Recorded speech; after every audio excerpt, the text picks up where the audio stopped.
republic for which it stands, one nation, under God, indivisible, with liberty and justice for all.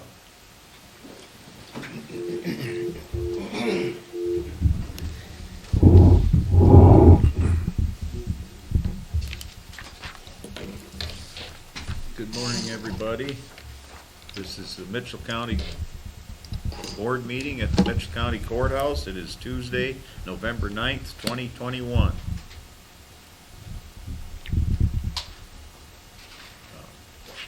In front of us, we have an agenda. Do we have any issues or changes for that? Hearing none. Do we have any motions to approve the agenda? Move to approve. Jim has made a motion. I'll second that. Mark has seconded. All those in favor say aye. Aye. Moving on down, approve the minutes for November 1st meeting and the claims. Has everybody had a chance to read the meeting minutes of November 1st? If they have, is there any additions or corrections to last week's meeting minutes?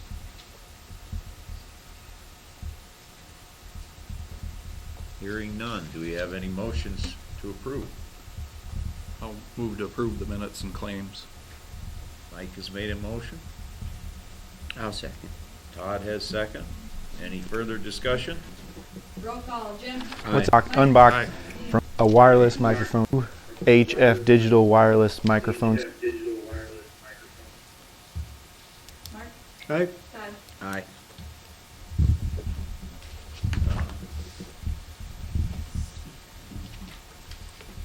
All right. So that is, the meeting minutes have been approved, and the claims have been approved. That guy kind of screwed me right up. I'm still trying to figure out what that is. Anyways, County Attorney General discussion. Mark, are you out there? Yes, I am. All right. Is Rich there? Yes, he is. Okay, I'll let Rich kind of jump in here and explain to you if I misstate anything. At the location of 400th Street and Walnut Avenue, there's a road. The road's never been vacated, but someone, and we believe, but we don't know this, the property owner who owns property on both sides has put up a gate that says no trespassing, no hunting, something like that. As far as Rich and I know, the road's never been Show you real quick. vacated. So what I'm going to do is I'm going to hold. The county still owns that road. The person can't block that road. They can't put up a sign that says no trespassing, whatever. But the option is, then according to Rich, is that either becomes, what is it, Rich, a level B or a level C road? Well, a level C road is gated. A level B road, I mean, really it's a dirt path with trees on both sides to get people to their fields, and that's about all it amounts to. I don't know if people are trying to go in there hunting or what, but a level C would be a gated and locked road, which is basically what it should be anyway. Or the other thing is to abandon it and give it back. So, and I don't know if this is complaint driven or what happened, because it looks like it's been that way for quite a while. So if the county turns it into a B road, then we take down the gate. If we put it into a C road, then the county has to put up a gate. So, I guess the big question is, do we even want to do anything about this? Because I don't think the county really cares. What are your thoughts, Rich? Well, I guess the complaint was driven, I guess the DNR notified our office about what was going on because they thought it was still public right of way. So I don't know where that came from specifically, but after that, I mean, that road that right-of-way serves us no purpose from what I can tell, so I guess in my mind, we should just abandon it. There's land access, for those property owners from the original entrance of that road that they could still use, and then beyond that, it's just nothing to us, it doesn't go anywhere. We have one sign that says dead end, and there's no road classification on it, so. Okay, I got in touch with John Schwartz the other day and told him the problem.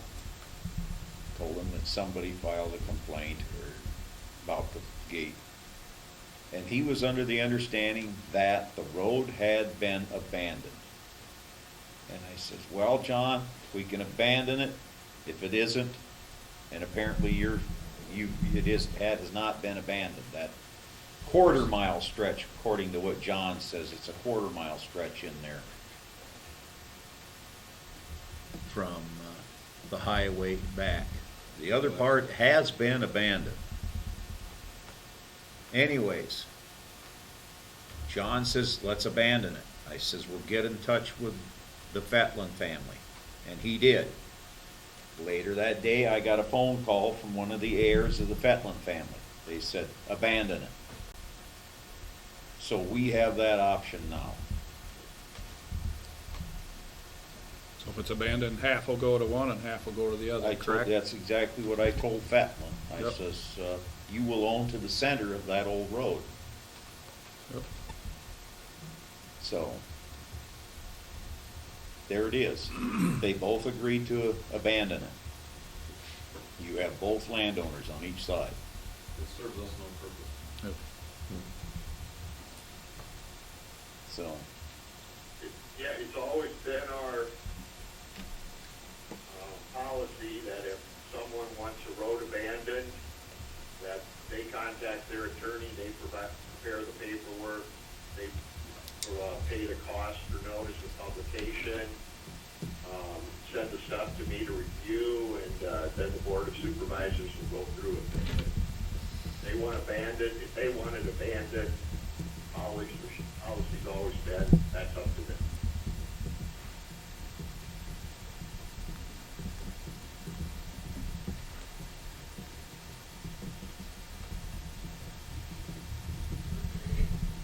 So somebody needs to contact them and tell them. yeah, I'll get in You'll do touch. that? I'll get in touch with John Schwartz, and we'll see if we can get this ball going. But anyways, to abandon this, don't we have to have motions by the supervisors to that effect? Well, what it actually has to be is,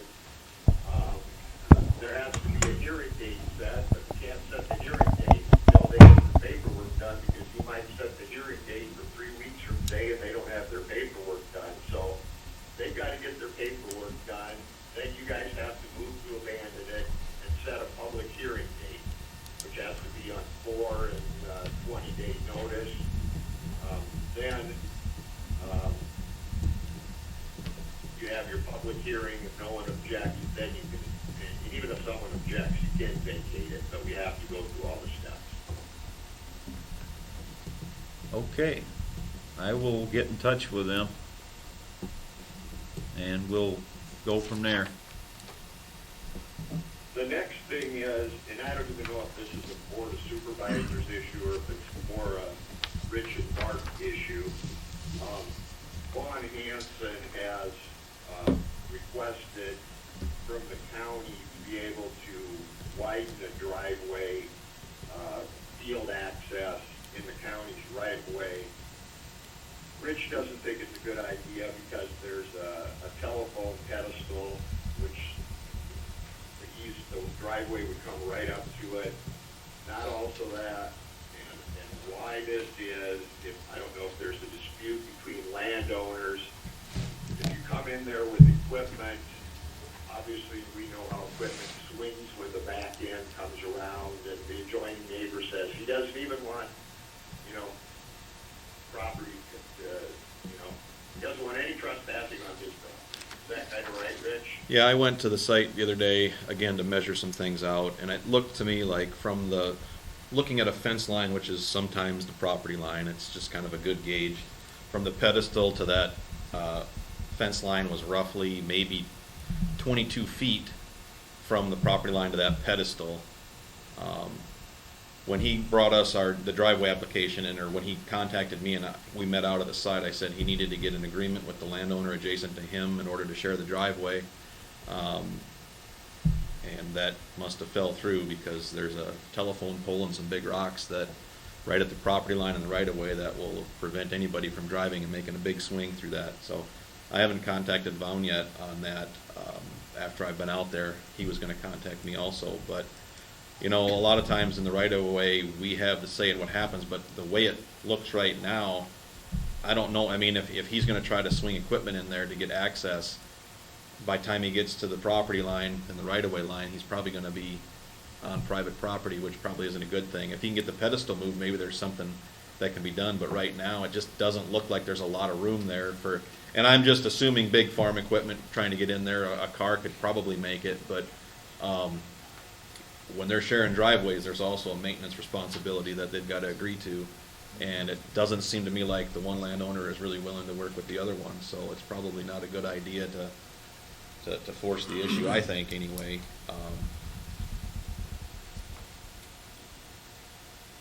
It sounds like it's between them two and not us. Well, I mean, we're the one that grant the right of the accesses, but in this case, when we do something like that, we always want to have an agreement between the two landowners that share it. Yep. And right now, we're not going to get one from the sounds of it, so.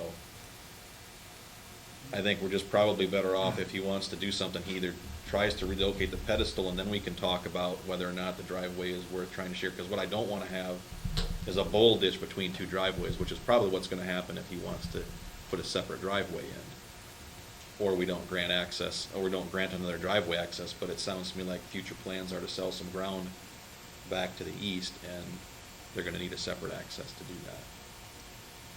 So I guess the saga continues right now. I just don't think what is being proposed is going to work if they can't agree on sharing a driveway. So I guess I'll give the option to Vaughn whether he wants to contact the telephone company and see if they can get the pedestal removed or moved to a different location, and then there may be room for that to happen. I don't know, Mark, have you had any other contact? I know they contacted you, or Yeah, I talked to Travis a little bit.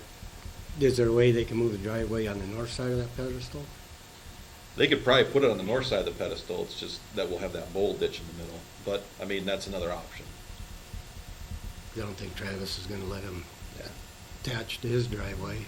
I don't think that's gonna happen either, just by the way things have progressed in the last couple of weeks. So.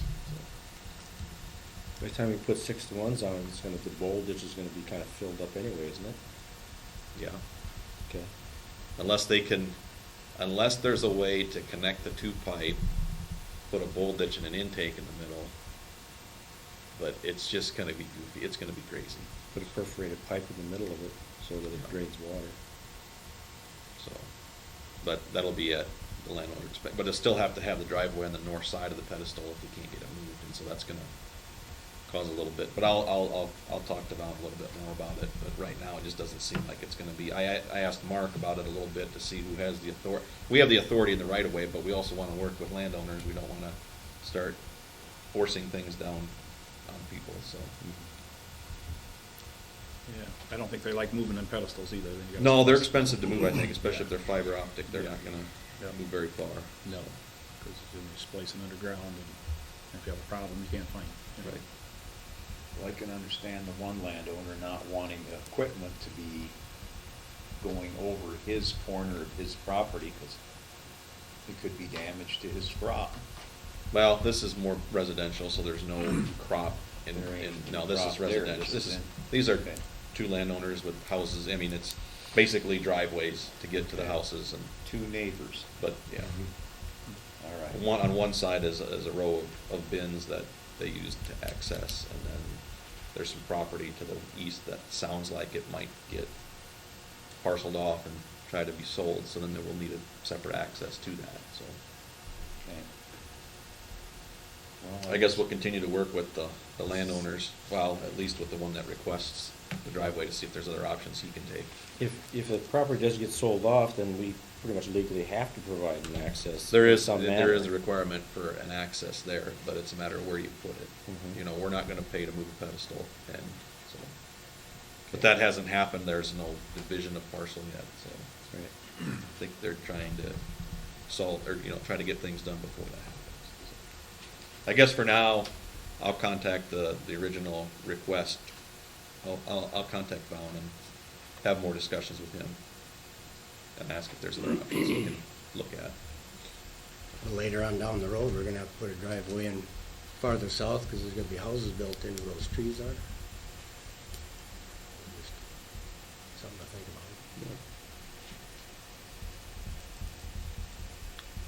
I'm having a hard time hearing everything, but if anyone said that the county has to provide access, that's absolutely incorrect. Okay. We don't have to. I mean, certainly we want to, but there's no legal requirement that the county has to agree to provide access. They have to provide their access to the right-of-way, and then there's no law or anything that says the county has to provide them allow them to put in a driveway. That's just absolutely not correct. If somebody's landlocked, we don't have to provide them access to their property? Is that correct then? That's correct. I think the verbiage might more be that we can't deny access to the right-of-way, but whether or not we have to provide the actual Oh, driveway is. okay. There's a lot of verbiage in the code that says responsibility this and require that, but I think a lot of it is, we really probably can't deny right-of-way access, but that doesn't mean we provide it physically, I think, so. Okay. But there has been a practice in the past. I think everybody's incorrect. Okay. Okay? Hey, I'll go by your word, I guess. That right-of-way is our right-of-way. You can deny anybody. You could say, nope, nobody's putting any more field driveways in Mitchell County. Now, you're never going to do that, but legally you could. And say, that's it. You want to go into your field, you drive through the ditch. But we do not have to allow anyone to put in a driveway anywhere. And when I say we, I mean Mitchell County. And if a person landlocks their parcel, for instance, if he sold off a parcel here and landlocked it, well, then the person who buys the landlocked property probably has what's called a prescriptive easement to drive across the property to get to his property, and that's when people end up in court, people end up getting shot over those type of things. But no, there's no requirement that the county ever allow anybody to put a driveway in if they don't want to. End of story. Okay, No discussion on that one. we're done. Okay. I'll continue to work with Vaughn on maybe there's an alternative location for him, and we'll try to figure out what the next step is. Okay. The next thing is that the 28E agreement, this is another situation where something that should be so simple has caused so much controversy. If anybody takes a look at those 501c3 with Mitchell County Economic Development and the 28E agreement, and I just happen to have the Rice bill one in front of me. I don't have any of the other ones in front of me right now. But if you look at them, that 28E agreement between Mitchell County Economic Development and Riceville ran for 1 year from July 1st, 2006 to July 1st, 2007. Okay? Since then, it's absolutely not been valid. End of story. There's no question about that. So, and I'm assuming the other ones are the same way. So what it amounts to is everybody's been contributing the amounts voluntarily. The board has just continued. The only reason I suggested getting rid of these 28E agreements is because Iowa Public Information Board found that because we had these 28E agreements, that we were subject to the open meetings law. And Margaret Jensen, in fact, the board down there said Mitchell County Economic Development is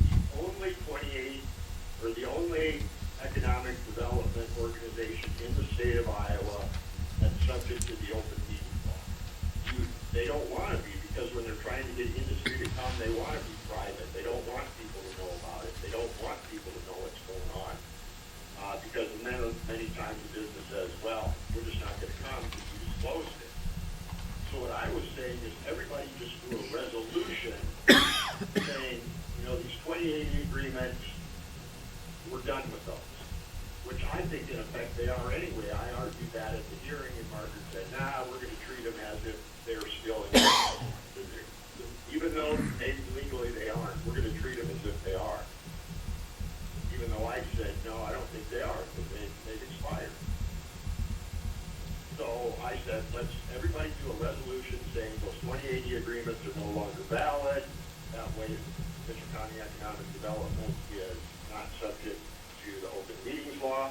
And it seems to have set off a firestorm of everyone thinking that I'm trying to do something underhanded or sneaky or whatever, and it's going to change everything. So I'm just saying, just forget it. Just forget it.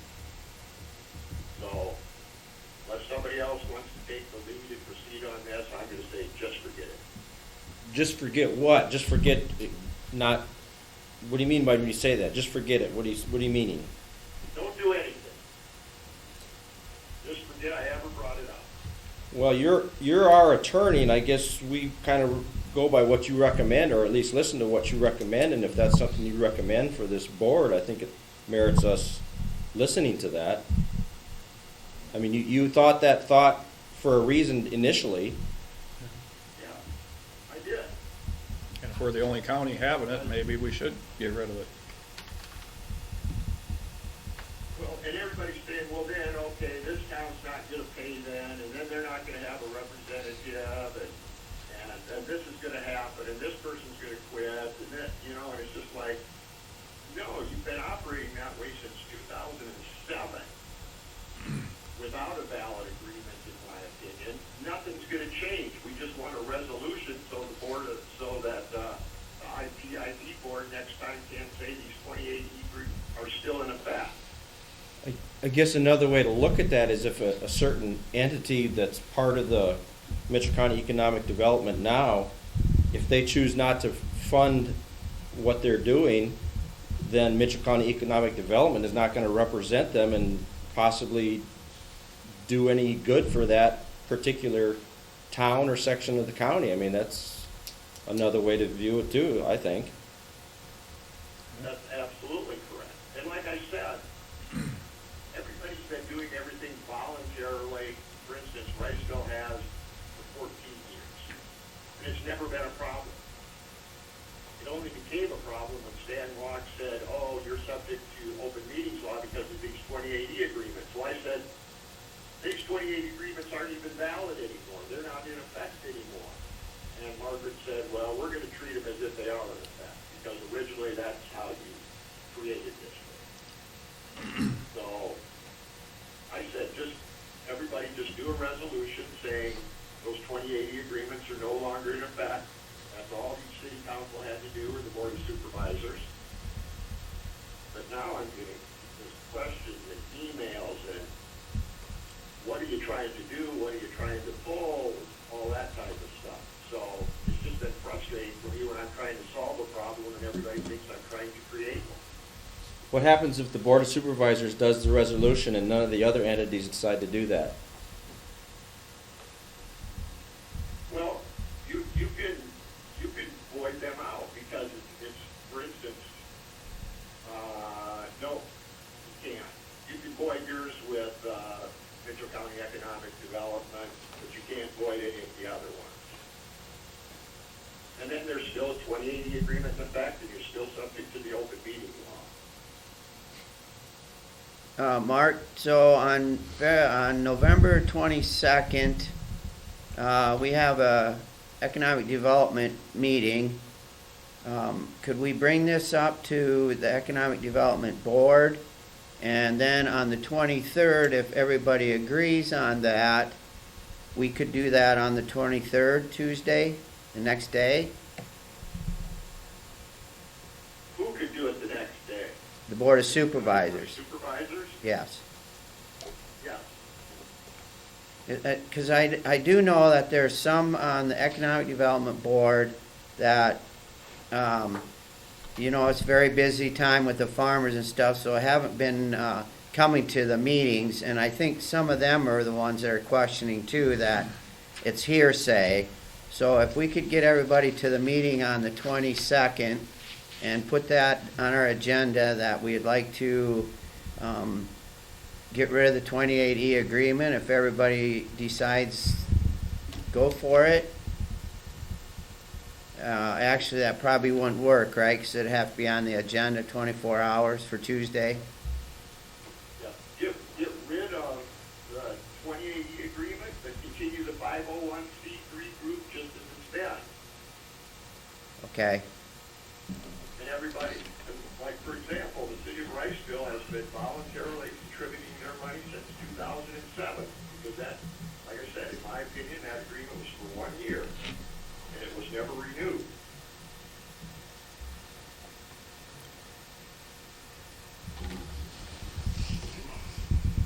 Go with that plan then.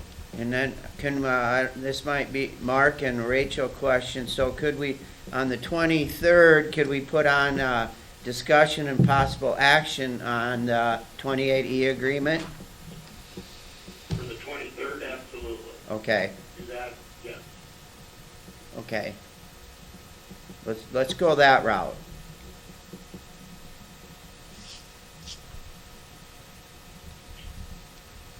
That's Todd's job, is to calm me down.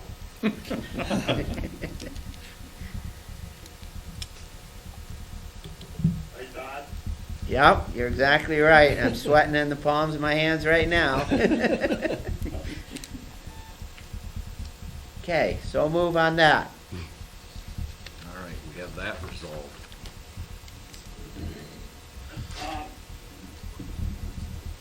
Russ Kethart was written a ticket that's set for hearing, and I don't have the file in front of me right now, but it's sometime in December, early December. Oh, and I've also filed that petition, to have his house, abandoned, his property abandoned as a nuisance, and he was served with that. That lawsuit started running as well, so. Okay. Any questions for the attorney on that? And you have one more item yet, Mark. Appoint assistant count. Aaron does. Oh, Aaron's the one. Okay. Appoint assistant county attorney. Yeah, so, Walk's, resignation is effective December 26th, right? So then that's when I take over as county attorney. And, an assistant county attorney, you know, because Walk's still gonna be working on the firm some, but he's not gonna, he's not gonna be doing any county work, at least on a formal basis. So what, I would propose, and I think everybody pretty much knows this now. I don't think I'm saying. Our law firm is combining with Pritchard Law Firm in Charles City, effective January 1st, our private firm. And part of the reason we're doing that is we need, you know, Mark is 65, I'm 52. I'm not retiring for a while, but, I mean, I'm not retiring for, you know, long time, but at some point, you always try to get, you know, you always need to try to make sure you have attorneys in the pipeline, right? I mean, I'm 52, Walk's 65, you always like to have somebody younger that's around. Well, even though it makes no sense to me, it can be hard to recruit attorneys to small towns sometimes, right? I mean, I think it's one of the best ways to live life possible, not just as an attorney in a small town, but doing anything in a small town. But anyway, I digress.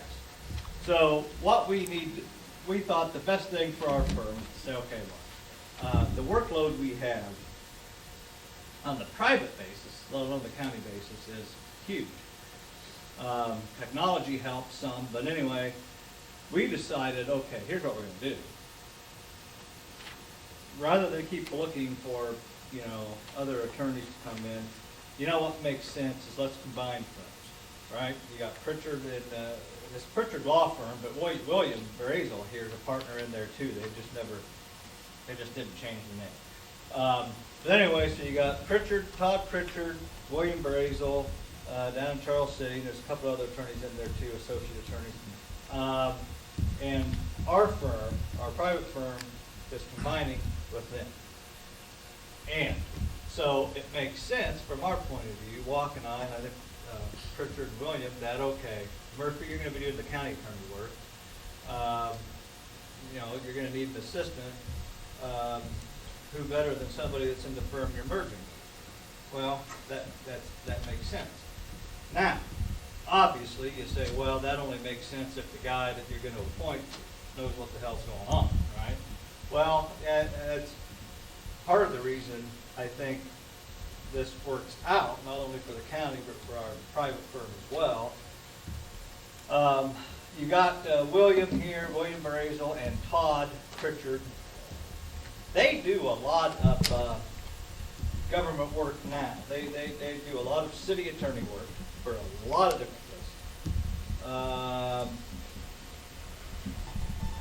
Then, of course, you got Pritchard's in the state legislature, and then so I mean that doesn't necessarily carry over to the practice, but there's certain familiarity with government there. William's got some years of prosecutorial experience because he was an assistant county attorney in Floyd County. I think Todd was too, or maybe he was he wasn't the county attorney, right? He was an assistant. Then William was an assistant. Now, the last several years, he's been doing, well, like I said, they do a lot of city attorney work everywhere, but William's also been doing criminal defense work, which, well, two different sides of the same coin, right? I mean, if you're a good prosecutor, you could slide over into being a pretty good defense attorney pretty quickly if you wanted to.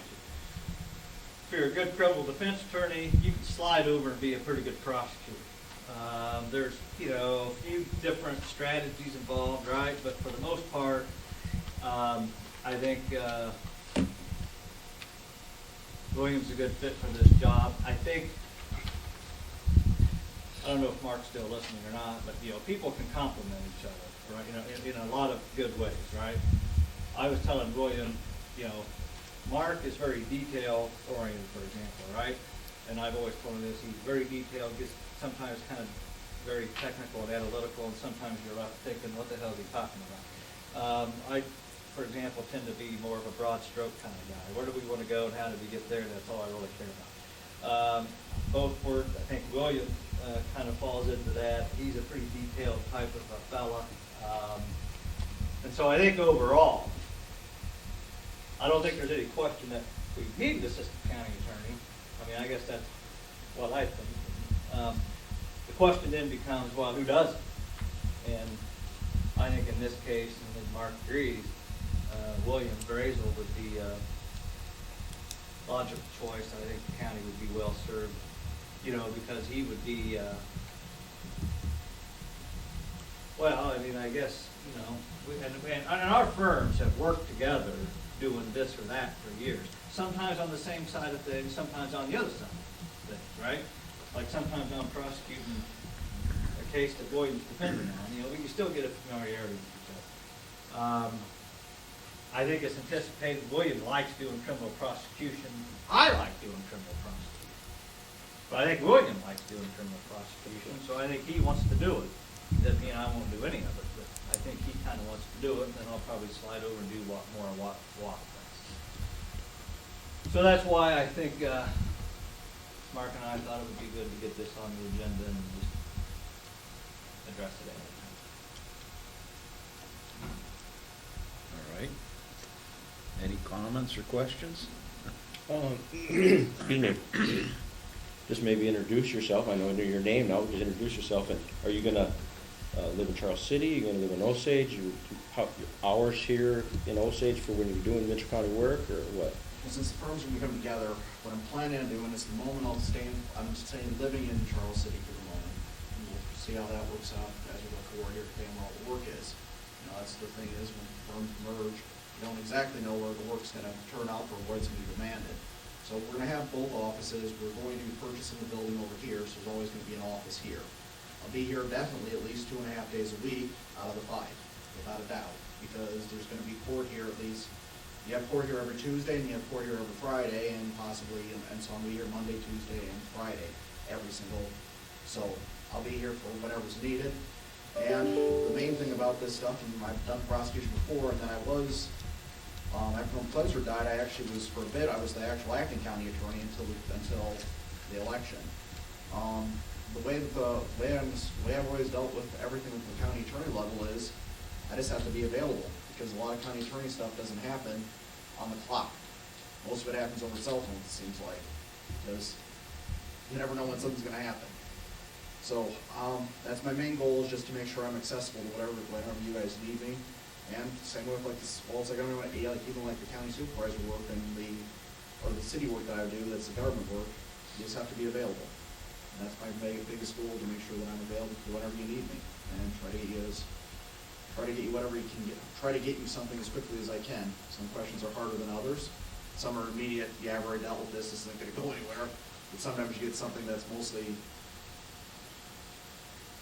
you're mostly dealing with personalities, you're not really dealing with law, and we're just trying to figure out ways to iron things out. So that'd be my main goal, is just to be available whenever I can be and at all times, okay? Okay. Any other comments or questions? Is there a way we can get like a printout of every month, how many hours each one of you spend on county work? I suppose there is. I don't know, Mark and I don't think have ever kept track of that. I don't know if there's any reason you can't, other than, I mean, I never have. I mean, Probably an easy way to do it, because you gotta bill your other clients, so the remainder of time. yeah, I mean, I guess, like I said, it'd be different than what we've always done. I guess there's no reason we can't do it. I will say, that I don't have any problem doing it. There's gonna be times when I might forget, just because I'm not in the habit of doing it. I think, to be honest with you, people would be terribly surprised if they saw how much time, I don't know if Mark's still on there or not, but if somebody knew how much time we spent on county attorney work, they'd be very surprised. So I have no objection to doing it, because it would only, frankly, strictly honest, work out in our favor. It would, I guess, but yeah, that's the answer to that. Because I just had a couple of people ask, do we really need an assistant and an attorney both? Well, I can tell you this. I don't, like Walk and I, we don't compare ourselves to other counties. I can tell you this, the workload that we have with our private practice in the county attorney board, if there wasn't an assistant county attorney, stuff just wouldn't get done. Pure and simple. Prosecution stuff wouldn't get done. Something would have to go. You'd either get in a situation where it's like you're either sacrificing your private practice, or you're sacrificing the county attorney work, and it just would not work. There might be some people that would try to do it, and it wouldn't work. And so I think the practical answer is I'd say, okay, I'm in my 25th year here. So since 1997, there's always been a county attorney and an assistant county attorney. I think for decades before that, the same was true. The workload just gets bigger, not smaller. Our firm used to have 4 attorneys, with Jerry Folkers and Keith McKinley. Jerry's dead and Keith's retired. Our workload has never gone down, it's only gone up. We do with 2 attorneys what we used to do with 4 plus more. So the idea, I think, that somebody said, oh, okay, could a county attorney just do it? And say it's just not practical. Just not practical. This wouldn't work. This is Mark. I'm still here. I just wanted to say, for example, Aaron's there. As soon as I hang up here, William is as well. We both got court at 9:30, so I'm going over to court at 9:30. But I could just tell you this much, but I'll let Aaron speak for myself. If the Board of Supervisors got together next year and said, well, we're not going to approve assistant county attorney, and if I were still the county attorney, I would say, okay, I resign. It's just, one person to do it, it would be for example, Floyd County, they've got a full-time, they've got 2 full-time people. I one time did our budget, did Saragordo County, Floyd, all the surrounding counties. Took everybody's budget, divided it by the number of people in the county, and our budget was, per citizen, wasn't even comparable to any of the other counties, was substantially under all of the other surrounding counties. So, I'm just speaking for myself, I don't want to speak for Aaron. There's no way one person could do it. In my opinion, there's no way one person would do it unless that person didn't have another job and was just looking for something to do and would do a terrible job. So, that's my 2 cents. And I'm heading off to court as soon as I'm done here. Yeah, I would agree. I tend to be pretty blunt, but in that circumstance, Walk was probably more blunt than I even was. Yeah, I think that's the same, because I think, like Walk said, if somebody were to say, we're going to cut the budget somehow, we would probably just say, well, we'll have to resign. Because like I said, our private practice is lucrative enough that we would just fill in the gap. So I just think the people of Michigan County would be, they just put this one person to do it. That may what was now. Any other comments? I mentioned this before when Walk was talking about retirement, that the assistant, like if Mark was on vacation or something, the assistant wasn't on the meetings on Tuesday. If there would be possibility, if Aaron was gone or something, that maybe you could hop on and just for your portion of the county attorney, if we had any questions or anything, you would be available. If not, just let us know so we know that we won't have anybody on. Yeah, that was always, I always wondered about that, like when Walk was gone sometime before, I always wondered, well, does somebody want me over there? But nobody ever said anything, so I didn't worry about it. But it always seemed to be kind of natural. It's like, well, yeah. That's part of, because rarely. Yeah, because there's usually always questions, so I think it'd be a good idea. So I always thought, well, nobody's really saying anything, so I won't interject myself. But I always kind of wondered, well, now, Stan Walk used to, get on the Stan situation here, just, when Walk was gone, he would he would sometimes call, you might spend 2 or 3 hours on the phone with him, which is fine. So I would deal with those issues and stuff, but yeah, I think it only makes sense that somebody would probably be here, either in person or on Zoom or whatever that is. So you wouldn't be opposed to being here in person every week? No, I don't. I was just telling my wife this morning, because I had it on my schedule to come over here. She said, well, you want to do it on Zoom or you want to do it in person? And I said, I got into that Zoom a couple weeks ago. I didn't say anything. I just logged in, right, to see if it worked. So by the time I got all that crap figured out, which it probably goes faster, I suppose, once you get used to it. It was like, once I got through all that stuff, I thought, well, it would have been a hell of a lot quicker to just walk over here. Yeah. So, no, I'm perfectly happy sitting here talking to you guys or being on a computer. It doesn't make it, probably easier to just come over here. Okay. What we used to do, I think, before COVID, right? Yep. I just never figured out, and the engineer's here every week and the sheriff's here every week, but Mark would never come over. Well, and I think part of that, I can't speak for Mark, I think part of that might be sometimes you could get cornered somewhere and asked a bunch of questions you don't really have an answer, which I understand.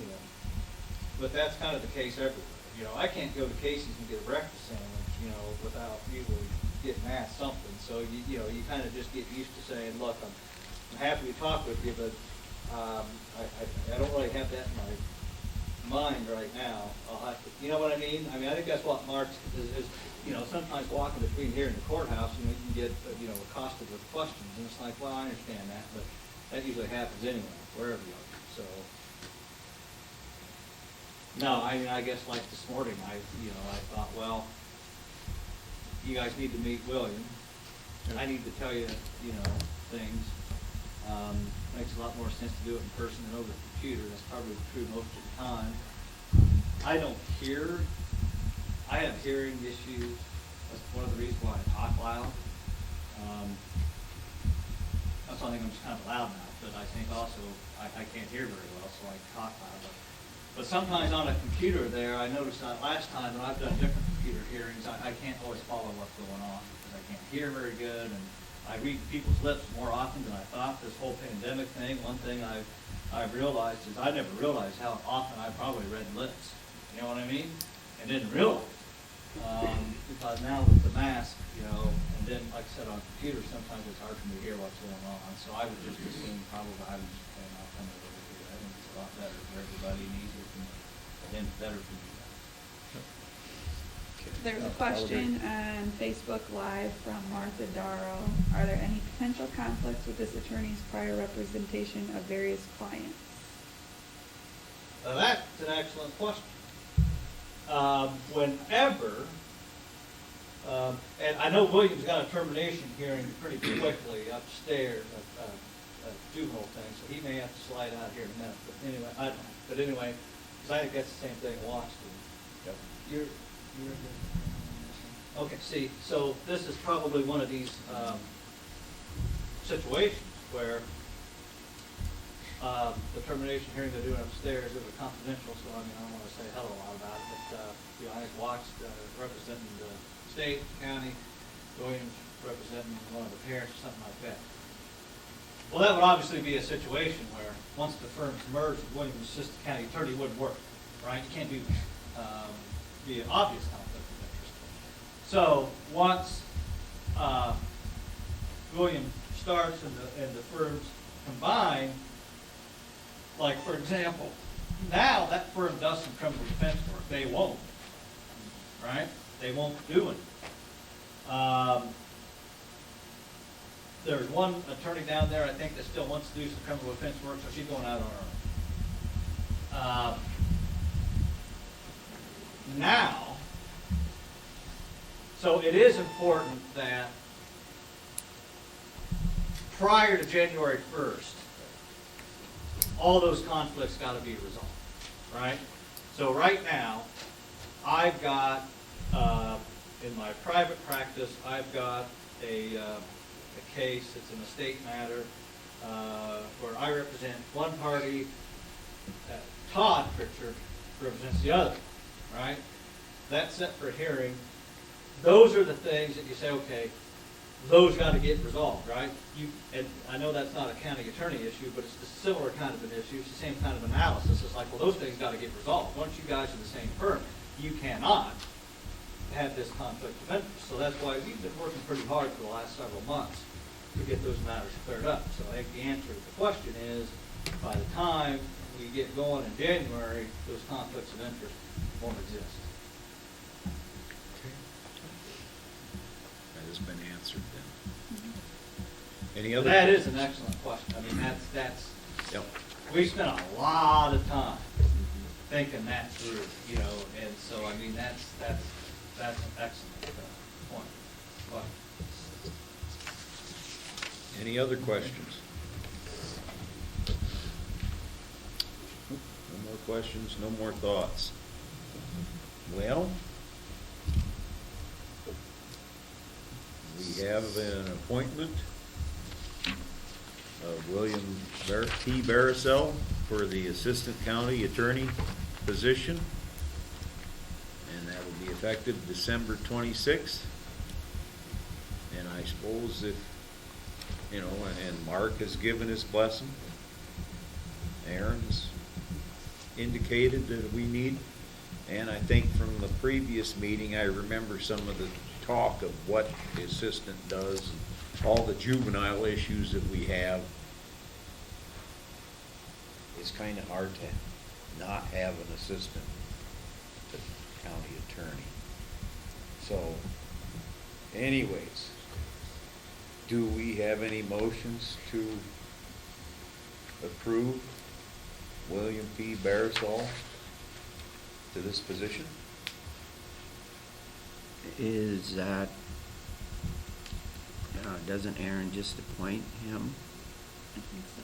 I don't Oh, think we Aaron, have didn't any. just, you just appoint him? Doesn't the board have to also just approve your Well, I think recommendations? so. I think so. That's one of these things where sometimes I've dealt with this, and somebody will say, well, the county attorney just appoints.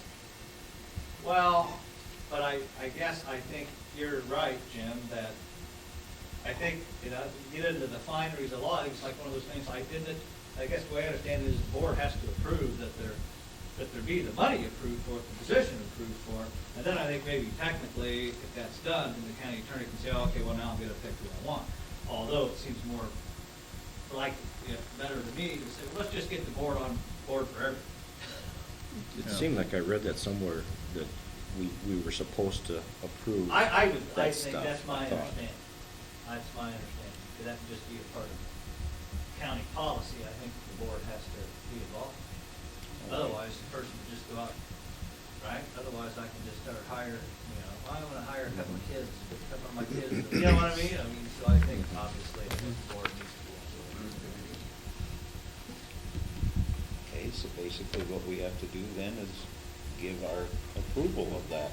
I'll move to approve the William Brazel as the future assistant county attorney when the transition takes place at the end of December. I'll second. I'll also approve. Any further discussion? Roll call. Mark? Aye. Mike? Aye. Steve? Aye. Jim? Aye. Todd? Aye. All right, there it is. Hope you enjoy the new position when it comes. Thank you very much. Thank Very you. well. Now it's Good. time to get out to court, Good. which is always the biggest problem. Yeah. Good luck on your Okay. next. Yes. Thank you. All right. Mark, I assume there was nothing else there for us to discuss? He must Oh, be yeah, he's gone. probably He's gone. gone, that's right, he's He at may that, already he's be up there upstairs. already. Yep, Yeah. all right, we're gonna slide right over to the sheriff's update. We'll let you have the floor. Need me for anything else, or? Nope, you're good. All right. Thank you, Aaron. Thank you. I'll plan on seeing you next time, and I'll probably just be over here. Okay. All right. Thank you. Yep, thanks. Just a couple of things real quick. I think since the last time I've been here, we had a deputy bit by a dog, long ways from his heart, between the eye. We had a deputy hit a deer, so that car's gonna be in for repairs, parts are ordered. So that vehicle will be down for just a few days. And then we had a deputy in Chicago, was a state agent, following up on a case. We may have to go back a second time. So if you see some receipts that are in Chicago, Illinois area, they're from my shop, for an investigation, so. Other than that, that's all I have. Really can't provide any more details on that investigation, currently, but I will at some point. All right, any questions for the sheriff? All right, I know you already know this, but FYI, Kephardt's getting right on top of that pole again. I was just by there yesterday, and I don't know what Alliance gonna do if they have to go through there, but. I guess mean, my advice to the line is you move it, however you have to move it to make the repairs. Okay. So if you have to push it out of the way, you push it out of the way. I guess I never really noticed where he moved it very far away from the No, pole. he's been dismantling Hardy stuff, and again, I drive by there because I go that way almost daily, farming and stuff, and he's right on top of that damn Yeah, so pole. chances are if Alliant used to work on that pedestal down there, we'll be probably involved. Okay. Being there when we do that work. Yeah. So we're gonna get the work done, one way or another, but we'll certainly ask them to do it, they'll have to get the work done, or else they'll hold everybody hostage. So, anyway, yeah. That's all I have. Okay, no more Thank further you. questions, thank you, Sheriff. All right. Thank you. Department head discussion, is there anybody out there? I'm just gonna bring it up for the conservation. I guess I wasn't aware of it, that they won Isaac Walton League Award. I don't know a lot of the details in regards to that, but that might be something that we'd have Adam come and just speak as far as what's involved with that. And like I said, I don't know a lot about it, but I think they've won it a number of years. And anyway, All right. wanted to give that a plug. Okay, sounds good. Anybody else out there? Hearing none. County engineer. I'm gonna start with the weed commissioner stuff first, maybe? Sure. You can do that, Paul. This will be my last weed commissioner report. All right. So took the conservation job. Brent will be the next. You guys allow him to be here, be the next weed commissioner for the county. He's a new roadside guy. I think you met him last week.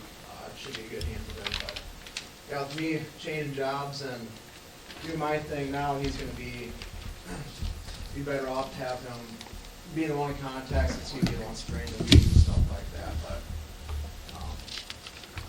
yeah, otherwise, I'll go through that sheet and kind of just marks all the different noxious weeds in the county.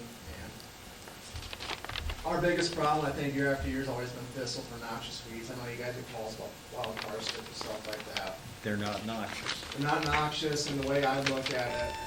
I've kind of talked with Brent already about it. And you start trying to kill that wild parsnip off. You start killing your good vegetation off that can eventually outcompete the wild parsnip. You're always going to have it. People know what it looks like now. So somebody walks through the ditch and gets it on them. You know, that's kind of their own fault. They know what it looks like, you know. So These people that complain about the wild parsnips, they bellyache it's in the road ditch. That's county road ditch. It's over the fence, it's all right. yeah. I never could figure that out. Yeah, and you know, what I'd always do instead of just blanket spraying a whole ditch, if I see a bad patch on the shoulder where somebody could get out, change a tire, maybe brush up against and you know, get affected by it, then that's when I'd spray it. But otherwise, when it's back further away where you got your good native vegetation that will eventually outcompete it or hopefully slow the spread down, you know, then I leave that, because as soon as you get rid of all your good stuff, all that stuff is, you know, your thistle will start coming, your egg will come in, more parsnips will come in. So I've kind of talked with him about that already, and that's kind of been my take. So that way, in the future, if you guys can call about parsnip, I feel like that's the best way to describe it. You start spraying all that, you get rid of your good stuff, you're just opening door for all the bad stuff. Again, if it's not noxious, it's not our problem. Yeah. And it's not noxious. So, Yeah, somebody but complains about the wild parsnips, I tell them, it's not a problem. Yeah, but otherwise, I've been seeing quite a change in the amount of noxious weeds like thistles in the ditch. I feel like the last few years of me being in here, it's gotten better. You know, still room for improvement, of course, but I know he's going to do a great job with it. So, yeah, year after year, I think you guys can see things will keep improving. So You'll never catch the thistles. no, you only have a short like month window to spray them. You can only cover so much time in a month. So I spray and spray and spray on my property, and I've got neighbors, the flower, or the seeds come floating in from the south. yeah. What do? I spray mine, but he doesn't his. Yeah, I guess that's where you talk to, I guess, be Brent in the future, have to go the whole process of filing a complaint, talk to landowner, give them a written notice, and you have to take care of it, you know. Assess the taxes according to how much time and money we spent on it, but, you know, thank God that hasn't been the case too much for us anyways, for having to go through the whole process. Usually talk to the person that's making complaints about it. They usually do a decent job taking care of it, so. Of course, getting to the thistle, complain about our thistle, Canadian thistle. What's our state bird eat? Thistle seed. Yeah. It's a good pollinator too, you know, with butterflies and bees like it. It is a nuisance, not very, yeah, it takes over pretty quick, it's the only bad part. Yes, it does. Yeah. Want to thank you, Austin, for your Yeah. work that you've done as a commissioner. Yeah. Thank you very much. It was fun few years there, but have to be out of conservation, hope we can win another Isaac Walton League award, so. Yeah, try to do the county proud. Thank you for your time Yeah. and everything you've done. Yep, and I'll help him too, you know, he's being new, with him being new, like, I was new when I started, I know I struggled right away, so I'm gonna help him any way possible. Appreciate that. Yeah. Thank you. Yep. So. Well, thank you for your report. Anyways, Yep. Good luck. good luck in your new job, Austin. Thank you, should be fun, so. Anyways, we have to approve the weed commissioner's annual report. I'll make a motion to approve the report. I'll second. Mark made a motion, Todd is second. Further discussion? Roll call, Steve, Aye. Todd, Aye. Mike, Aye. Jim, Aye. Mark. Moving on down, discussion and possible action on weed commissioner. Well, we've already had a little bit Oh, Steve has to discussion on sign it, that, okay. so. Yep. Here. I'll move to make that motion that we hire the new weed commissioner. I'll second that. Todd has made a motion and Mark has seconded. Further discussion? Roll call, Mike, Aye. Jim, Aye. Mark, Aye. Todd, Aye. Steve. Aye. Today is Who made the motion, Mark or Todd? Todd. Todd, okay. Welcome aboard. I'll get back to you here in a second when I get done with the vote. What did I do? Maybe.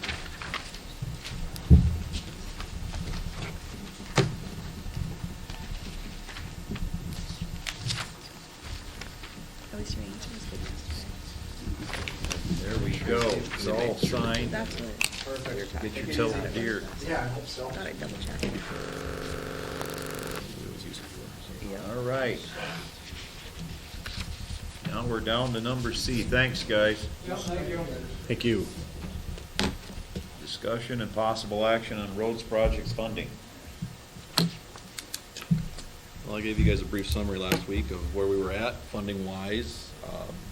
You guys wanted a week to kind of think it over and what you guys wanted to, what direction you wanted to take. My recommendation is still to not vary the farm to market account, but that's gonna be up to you guys to decide. So I gave it a week to think about it. I haven't changed my opinion at all. And I guess to say what I thought last week a little bit differently is that we don't resurface roads because we want to do it. We do it because we need to do it. It's one of those need things. This board's discussed needs and wants in the county before. So by just pushing back the projects in order to pay for these two projects, we're just pushing back paving projects that are needed to be done. If we've decided that these two need to be done, that's fine, but I don't think they should be paid for by pushing other ones that also need to be done. By pushing them back, they're gonna cost more in the future to do them. I'm just not for it, so. And I might add that we do try to project when we think the roads are gonna be in a state of disrepair, but because of funding, it's always tough to meet that requirement. We took a gamble pushing Balsam back a couple years to do Foothill. Balsam's quickly turning, I think, and so it's good that, well, we still got another season on Balsam before we get to that resurfacing project as well, so. We're always trying to get the timing right with the funding, but sometimes, most of the time, the funding isn't always there when we want to use it. So if we can keep things the way they are in the program, the way it sets, we might be able to hit these things a little sooner than if we push them back. Okay. Any other comments? I'll make a comment on just a personal thing. I don't want to go out and spend all of my money that I have in the bank knowing next week I get another paycheck. So I just feel like I would like to keep the farm to market money there for emergency uses and, Well, and it's not only emergency uses, but planned. I mean, there's a Correct. cushion to where if something were to happen, we could still utilize the funds. But I just want to interject that it's not really a backup, but we've got it projected to spend. We're just going to always be hovering right around a zero balance. yeah, and that's just kind of my feeling on having that there for a rainy day, basically. But Or call it flexibility, I guess. correct. So, that's just a thought, so. Rich, did you say the farm markets for bridges also? It can be, but we've never had funding enough to Okay. to utilize it. And so what the DOT does too is they use our farm to market, when we have swap funding or anything else that has to do with bridges or federal aid money, they use our farm to market account as a pass-through account to pay for it. And then when the federal funds are swapped, but they still, and I've talked to the DOT about that, I don't like that they take our money and then it goes against our borrowing restrictions. So while I've given you guys a summary last week of where we're at project roadway-wise, I didn't include any potential bridge funding that's already taken out that shows a borrow ahead, knowing that it's gonna come back in. It's just a timing thing. So, but they use the farm to market account as a pass-through account to pay for federal aid and swap projects as well. But we just know it's gonna get reimbursed. So when I plan, I don't include that in the plan because we've never been to a point where we're gonna borrow ahead enough that it's gonna matter. But we could get into that situation. Well, on the other hand, there's gonna be some infrastructure money coming from the federal government at some point in time, according to the news, so, and I guess if you can get farm to market money with no interest, no fees, no, nothing, and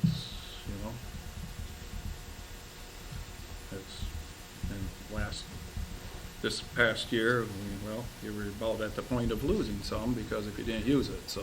What was that? On Foothill, remember Foothill, we gotta do Foothill because otherwise we're gonna lose some of the farm to market funding, he said, because you can only build it so high.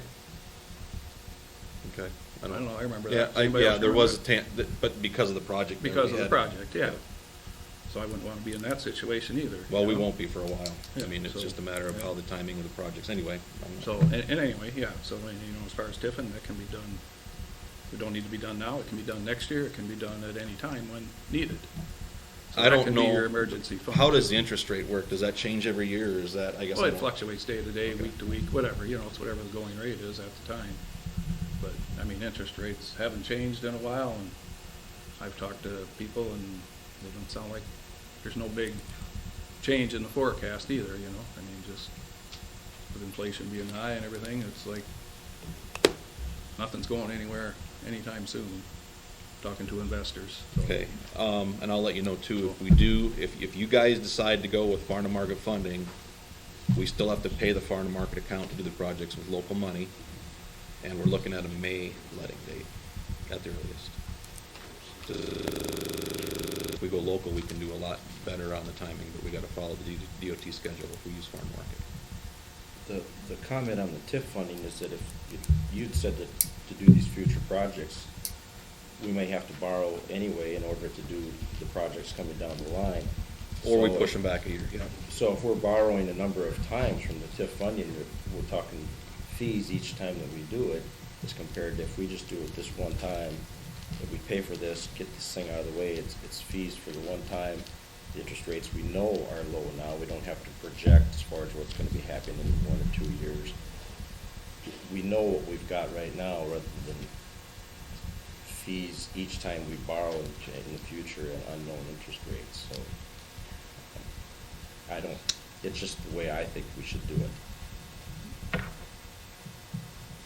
Like must have been 3-4 weeks ago, you said there's like $3 million in your account, but you had some bills you have to pay, so now you only got $1 million left?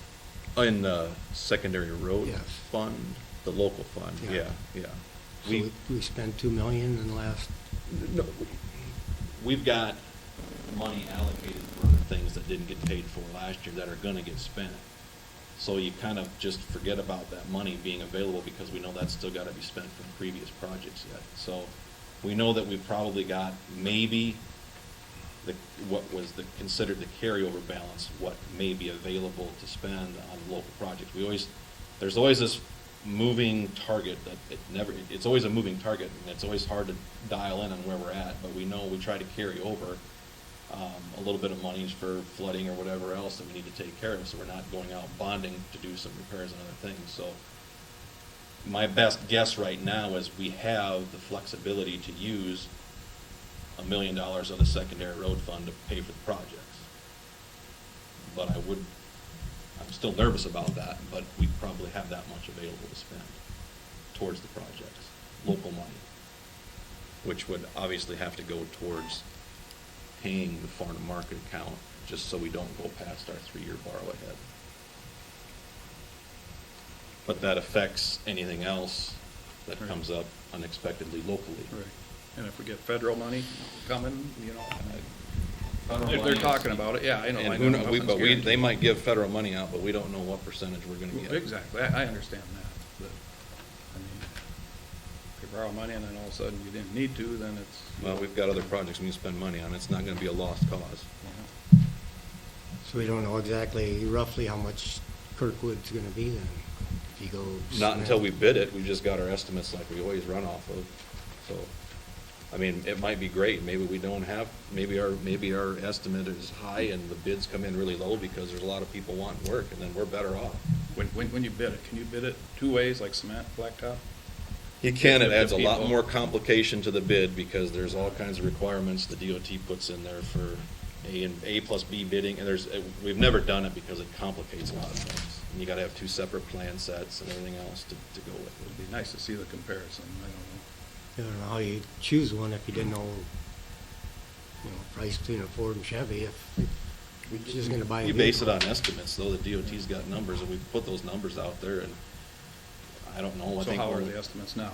That Hmm? you how are the estimates now that you They have? haven't really changed much. I mean, I don't think so. I haven't run the numbers. I mean, I think when we presented it back in the spring, it was maybe a $200,000 or $300,000 savings. I can't remember On to what? go with asphalt, but like I told you last week, in 20 years, 15 to 20 years, we've got to do a surface Resurface preparation it. on there because naturally asphalt oxidizes, and it just. We did it in 2009. I did 2 sets of plans for all the stuff Manats did. So there were plans for asphalt and for concrete, and the engineer at that time based the decision as far as how it was going to be awarded on a percentage between the two, and concrete always has a longer life expectancy, so that was part of the percentage, how it was figured. I think when it was all said and done, he had like, if concrete was within 10%. I was of thinking it was asphalt, or 12, but or whatever that was, and yeah. it fell within that range, and that was the option they went with, as long as it was within that percentage of, but it was 2 separate plan sets for each project, so it's double I wouldn't say double the work, but you got, if we go with a different cross-section, because if you want to compare concrete to cross-section now for asphalt, that you've got more excavation and trying to match, I mean, it complicates things a little bit, but it's doable. I'll do what you guys want me to do, but I guess I would recommend we go with the concrete and be done with it, but that's, based on my experiences, I would bet that's that probably- asphalt's gonna be pretty pricey. I mean, asphalt's good as long as it's a good mixed design. I've always said that. I think it's gonna be kind of pricey because of binder, I'm sure, binder is the oil that's in the asphalt. I'm sure binder prices are They just gonna go fluctuate. crazy in the next few years, so. That's the expense of asphalt, is the binder, so. Oil product,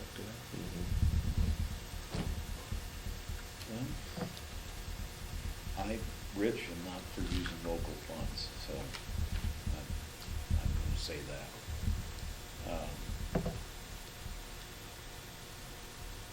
I don't know how to ask this question. How do you want Rich to do this? Are you going to want to use local funds, Jim? Well, I guess I'd be prepared to make a motion as far as how I would like to do it, and then we could just vote as far as if someone wants to do it that way. That's an idea. I want to use I only know of using TIF to pay for this. I do not want to bury the farm to market account, so the only other way I know to pay for this is to use TIF. If he had $5 million in his account that he could use to do this, I'd say, We can do it. no, we're just gonna use local money, we're gonna use his money to do it, but I don't know of any source in Rachel and Shannon's checkbook or Rich's. TIF is the only thing that I know of, because I don't want to bury the farm to market account, so that's what I want to do. So that'd be your motion. I move that we use TIF funding to pay for the proposed road projects on Kirkwood and Hickory. And you're not using, the TIF fund isn't covering all the costs. The secondary road fund will provide additional $1 funding. million, you said. Do we have a second? I would second that. Any further discussion? But if you're gonna tip, or why don't you tip for the whole amount and keep your $1 million? We could, if you want to, but I didn't know if you guys had enough. I thought there was a question of whether there was enough funding in there. That's why I offered up the $1 million in that fund. She said there was $5 million available, and that Rachel didn't talk with her because of this, but Rachel had talked with last week. Did you say that there's some of our notes that are gonna be paid off soon? Yeah, in 2024, 2025, we'll have a good share paid off. And I actually spoke with Heidi yesterday. She was in Howard County and she stopped over here. And she made a good point, and it wasn't just with this. You take $1 million from him, what if something comes up that he needs that for? Do you personally have a little account that you hold a little bit of money in case something happens at home? Probably don't run it, I don't know. And she did say in the last month, the interest rates have went up 0.25%. And from what they're talking in beginning to early summer. Can I ask one question? You might be able to answer this. If, let's just say, TIF covers all of it, but the bids come in favorable to where we don't need all that money, what is that remaining where does that remaining balance go? It's still obligated, it's still borrowed, so it can go towards other TIF-related projects? It seemed to me that's an option, but I'm not positive. I'd have to ask Heidi. Okay. We've got, and all of our roads are in the urban renewal plan, so if, Yeah, it speeds up the process with like the public hearings. It can go from like 12 weeks to 6 to 7 weeks. the money couldn't, it won't be wasted, but. We wouldn't know, I guess this is a question and a thought, we wouldn't know how much, whether you contribute $1 million or no dollars, to answer Mark's question. We wouldn't be borrowing anything from the TIF fund until we know how these bids come in. Right. And I don't know if you'd say you borrow up to $5 million or whatever, and then you get the bids in, and then you borrow that amount. I mean, the thing is you got the commitment to do the project, and we bid it in December, January, whenever that is. We still have time before the project even starts to start paying a contractor to know what that amount is. I mean, I don't want, like, to add something to what you said, I don't want to propose borrowing more than what we need, and then now we have $1 million more that we've borrowed. Well, let's figure out a way to spend. I don't want to do that. I want to pay for Right. these projects. That's all I want to do. So then you can look at it and say, okay, well, here's where we're at. I mean, I don't know how that, if you say you want to borrow up to, but you never take it all, and then if you commit X amount to what the bid is, then the secondary road fund, if it wasn't, let's say you committed to $4.5 million and the bids come in at $4.6 million. Well, then you don't have to go and try to find the 100,000 because the secondary road fund can probably cover the 100,000. But do you want to borrow enough? And so I guess to me it's, can you commit the money so that we can get the project let, and then you've got it in the works that you're going to commit the local funds, and then you know what you need to, whatever that is, I guess. I've never gone through this, so I'm just kind of If it learning. takes 5 or 6 weeks, you're gonna have that amount of time anyway, after you get the bids, correct? What's that? If you have 5 or 6 weeks, did you say that's what it takes? Yeah, well, you have to go through like the public hearings and, yes. But you're committing to borrow up to, not necessarily that amount, correct? I don't know. I think they've always done an amount Okay. previously, but I don't know what you can and can't do. So maybe it's, like you said, up to that whole amount, and if it's enough, it's enough. If it's not, then we've got the secondary road fund to balance it out. And if you come in short, I guess, if the project comes in under what you borrow, I guess, how much different will it be that you couldn't find a culvert or something that we couldn't replace that needs it, because there's plenty out there, but, so. Well, I can amend it to state, as you guys said, if I don't know if you have to commit a dollar amount right now, do you? As much as you just need to commit to using local funds versus farm market, I don't know, is that, That would probably make the most sense to me. it'd be easier, right? And that's kind of how I motioned it, wasn't it? We'd use the TIF fund in order to pay for Yeah, these you never proposed gave a dollar amount projects. because we do only have estimates. So that was my motion. All right, Jim's made a motion, Todd has seconded. Any further discussion? Roll call, Todd, Aye. Mark, Nay. Jim, Aye. Mike, Hey, Steve. Nay. So, that motion has failed. Rich will have to do some more thinking. We'll keep it on the farm to market schedule, then we'll look for a May letting, and we'll try to figure out what we gotta do to pay the farm to market account, and we'll modify our construction program as needed. Okay, thank you. if it only takes 5 or 6 weeks and then need arises at that point, if the federal infrastructure doesn't come, or if it comes in way higher than what we got, then. Project updates, Hinkle has poured the railing on the bridge up north. We're gonna be waiting on a dirt contractor to come in so we can finally get the backfill and the rock in, and then the guardrail will go up. But there is no schedule yet on when the dirt contractor's coming in.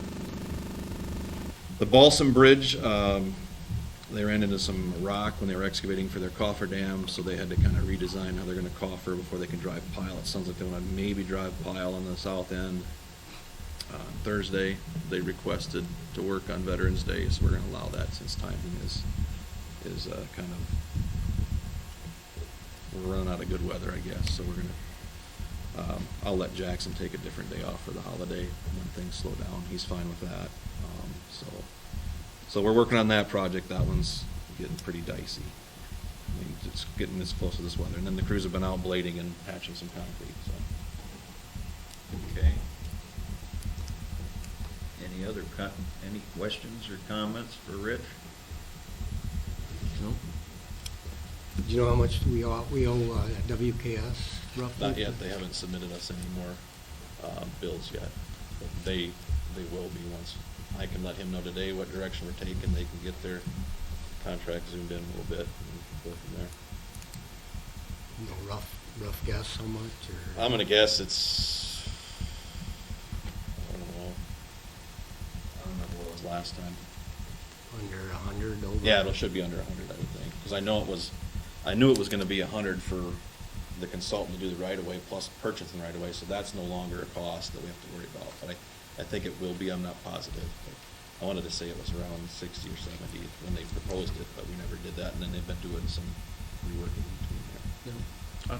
I have one question. On Hickory, is that gonna go up to that bunker on the other side of the tracks? We're gonna get north of The I don't know if it's gonna go all the way to the north end of the bunker, but it's gonna Okay, get up to that. it, Yeah. up to it, okay. In was that a question. area. That was a question. So I you're think I going wanted across to take it to the tracks. north end, but it's wherever that driveway Okay, access yep, is. Yep, that was a question I had from Yeah. the Northern Country Co-op, if it was still Yeah, going the that goal was far. to get it beyond there, so we're not Right. always And I maintaining think the then crossing. once the road's in, I think they're gonna Do their own do concrete their work, own too. stuff after that, to control dust and everything, and, yep. Okay, that's good. Anything else for us, Rich? I don't. Thank you. All right, I'm gonna go get, thank you. Moving on down, number 7, approved liquor license for Veterans of Foreign Wars. It is the Osage Post, number 7920, VFW. address of 3693 Highway 218. Contact person is Leo Meitner. I'll move to make that motion. Todd has made a motion. I'll second that. Mark has second. Further discussion? Roll call, Todd? Aye. Jim? Aye. Steve? Aye. Mike? Aye. Mark? Right, So that's not in city limits, apparently, huh? It should be.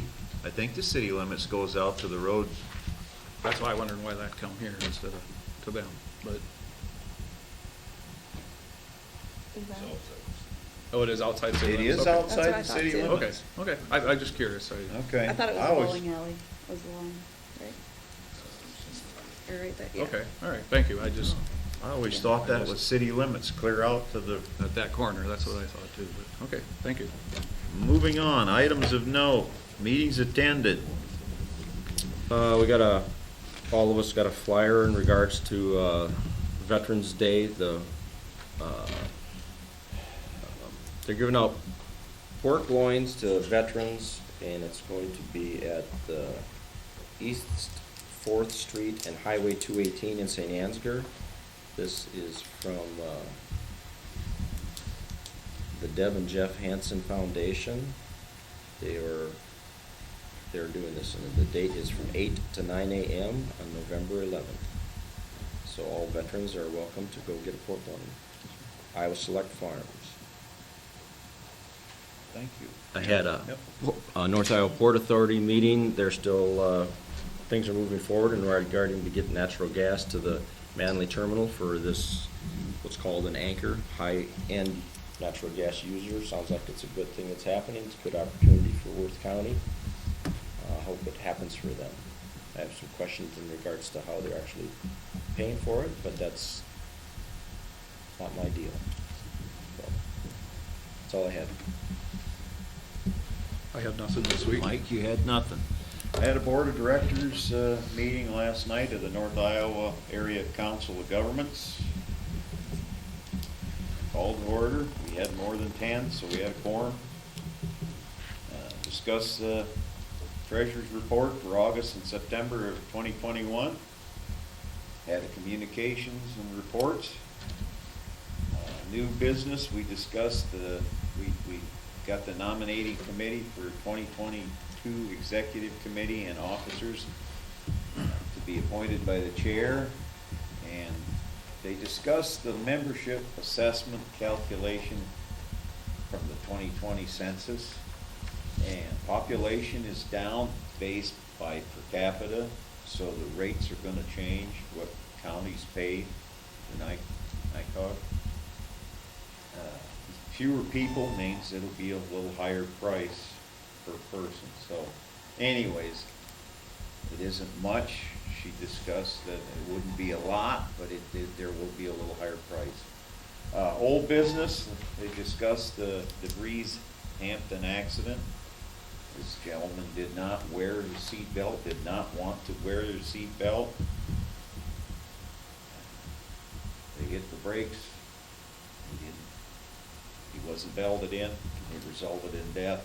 Anyways, this is going to court. It looks promising for NICOG, being the fact that the person refused to wear its seatbelt.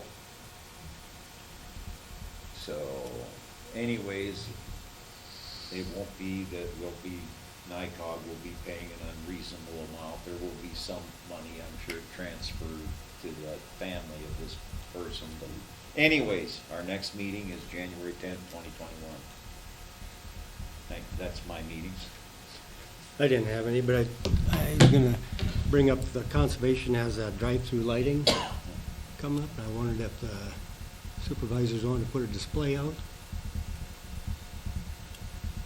Or maybe go home and ask your wives if they want to put a display out. Or it'll probably be a Charlie Brown Christmas tree with a, There you go. I just thought if I think about it, or Yeah, it's an idea. or maybe they'll give us the back corner one and the kids will be asleep by the time we get back there. But I just thought. Okay. Where does that go? Through the conservation? Yeah, out to the Highway 9. Cedar Bridge. Oh, okay. Campground there. I have a meeting with them tonight. I can ask them how full it is, if there's room. Yeah, see if they have one spot left. See if there's one spot spot left? Rachel will help us. I'll come up with Oh, yeah, ideas. she'll, yeah, there's our decorator right there. Have to get a big extension cord then to power that. There you go. That's all I have.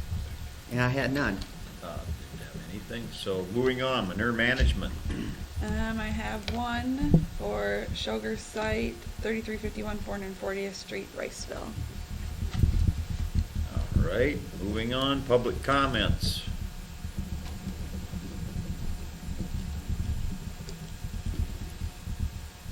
Keith? I just want to make comment on the 28 key agreement. I hear a lot about an agreement with Riceville, and we got a letter from Mr. Walk about just passing a resolution and dissolving the 2080 key agreement. St. Ansgar, Osage, Stacyville, and County EDC have a 2080 agreement that commenced in the year 2002. Signed. It does describe that after June of 2020,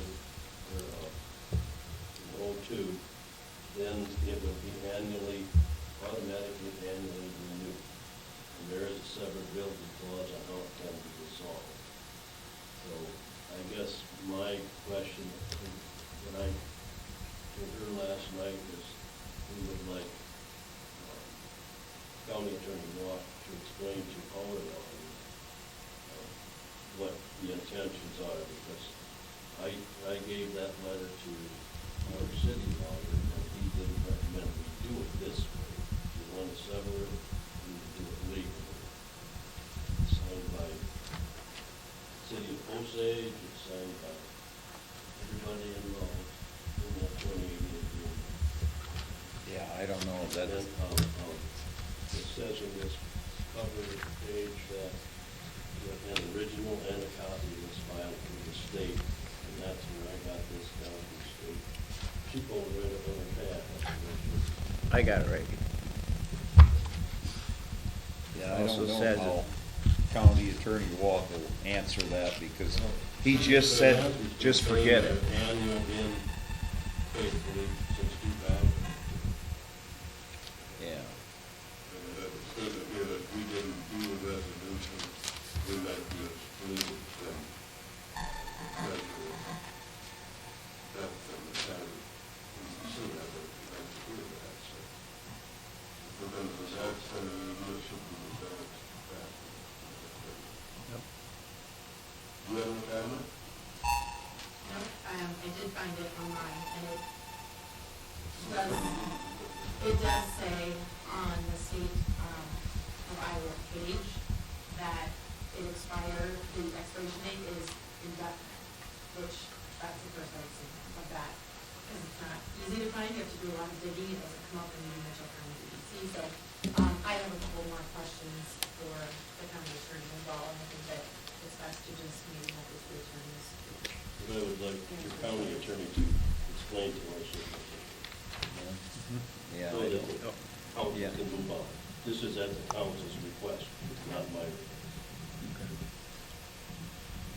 There is a legal document, it should be retired after. Okay. Do you agree that it should be retired? I'm not gonna give you a Okay. comment on it. Okay. I don't know why it's being retired, I don't see the need for retirement. Well, I think because of the open meeting part, we understand. But Yeah, you'll get in touch with Mark and. Yep. Yeah, all right, because again, I think he basically was, forget about it. So, anyways. And I see we've got a bunch of people here, but we have number 9, canvass the votes, that November 2nd city school election. Rachel, I think that's what you want to do next. It's up to you guys.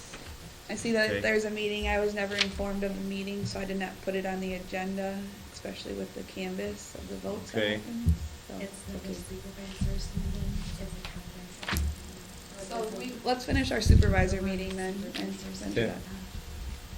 Okay. So you wanna finish canvassing? All right. Pick the bottom.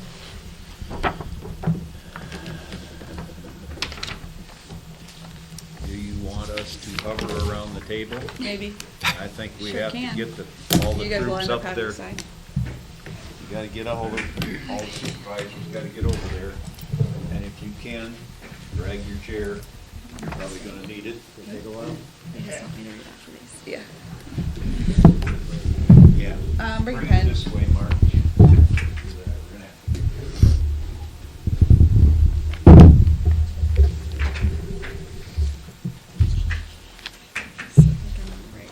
There's a glitch with the election source, their export, so when it gets imported into the system, it didn't show the overvotes, undervotes, and then last night when we ran the report, they gave us a new software and it didn't, they were down for like updates. We're gonna read off the tape, which is just as easy, just so you're aware. In order to, it's considered scattering if it's under, if the winner, if it's not a winner, it's under 10 votes and or it's 5%, it's just considered in scattering. You don't have to list off everyone's name, just so you're aware.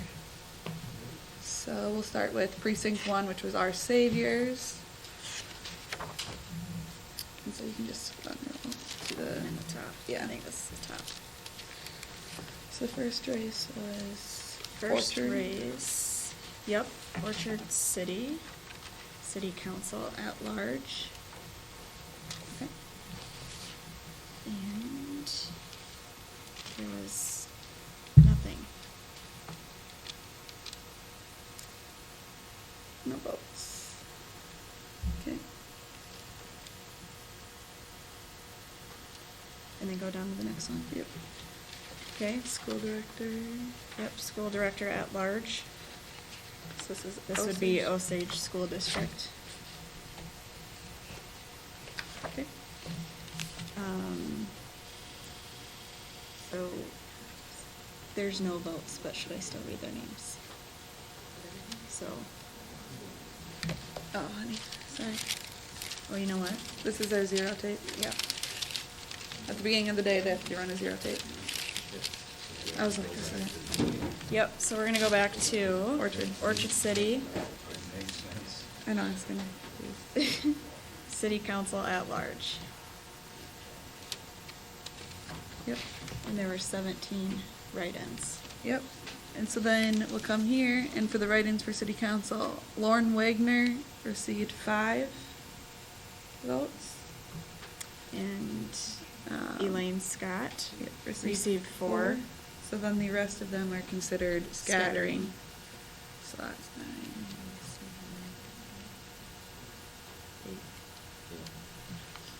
7, 8. Okay. School Director at Large for Osage School District. Kelsey Jensen, 6. Rick Sletton, 6. Elizabeth Rahoot, 4.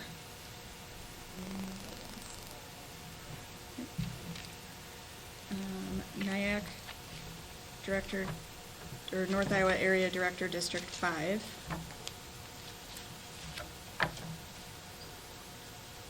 Doug Krabby received 6, and no write-ins. Okay. All right.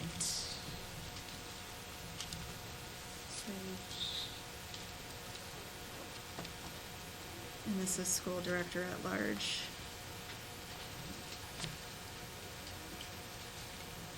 That's fine.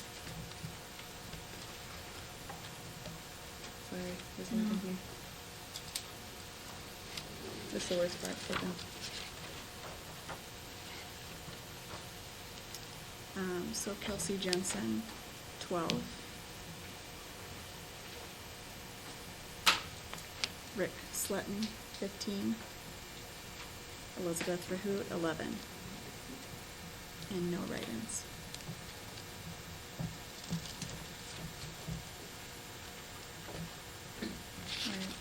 Yep, Nyack District 5, 19.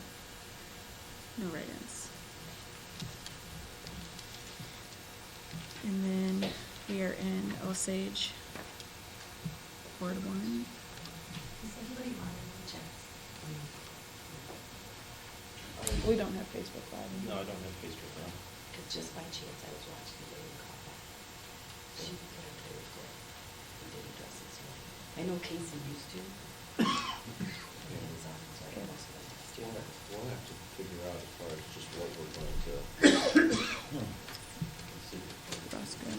Yep, Ross Graft, 112. Russell Brandow, 14. No write-ins. Yeah. Park Board. I am too, but I want to make sure you guys all see it. Thank you.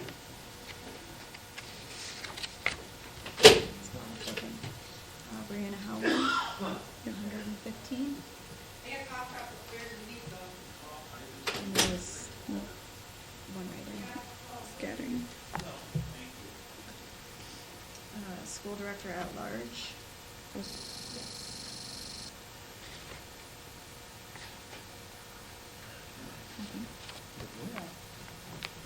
Kelsey Jensen, 65. Rick Slutton, 88. Elizabeth Verhoot, 81. No write-ins. Nyack, District 5. Doug Krabby, 113. No write-ins. And then those are, this total here is a total of everything that, those are the 3 different precincts. We'll probably just read the total on the next ones. So you can go to the next. Okay. That's the one. Okay. Thanks, Steve. Okay, precinct 2. So Osage. Let's go all the way to the total. Let's check the total. Right there. I have to read it, right? Okay. All right, so City Council at Large. Osage City Council. Yep. Ross Graft, 75. Russell Brandow, 10.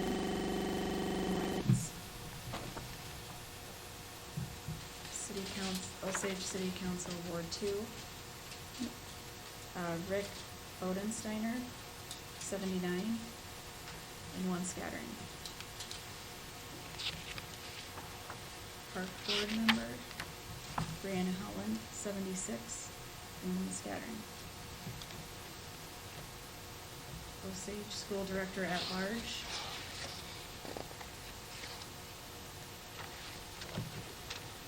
Kelsey Jensen, 59, Rick Sletton, 47, Elizabeth Verhoot, 49, and 1 scattering. Nyack Director District 5, Doug Krabby, 78, and 1 scattering.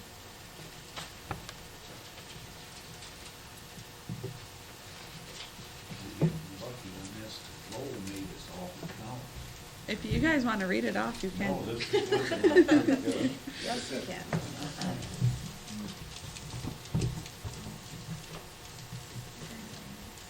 There you go. Okay, so 4-year mayor, I believe this is Mitchell. Mitchell, yes.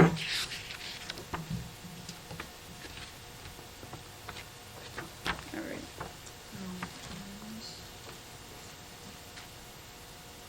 Okay.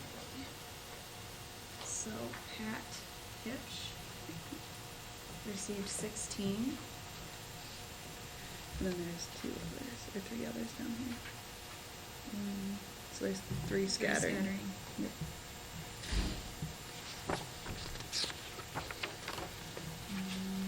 This is also Mitchell City Council at Large. Correct. So we have Kelly Ott with 13. Roger Vance, 14. Yes, Russ Weaverling, 12. And the rest is scattering. Look at 48.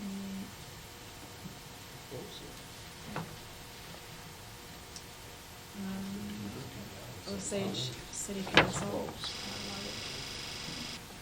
Ross Graft, 67. Russell Brandow, 9. No write-ins. Park Board member, Brianna Howland, Sorry, no. 71, one scattering. Osage School Director at Large, that's the page.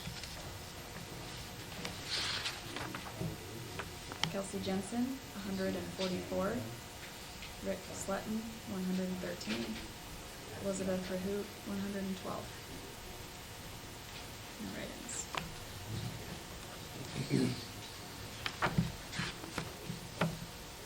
School Director at Large, this would be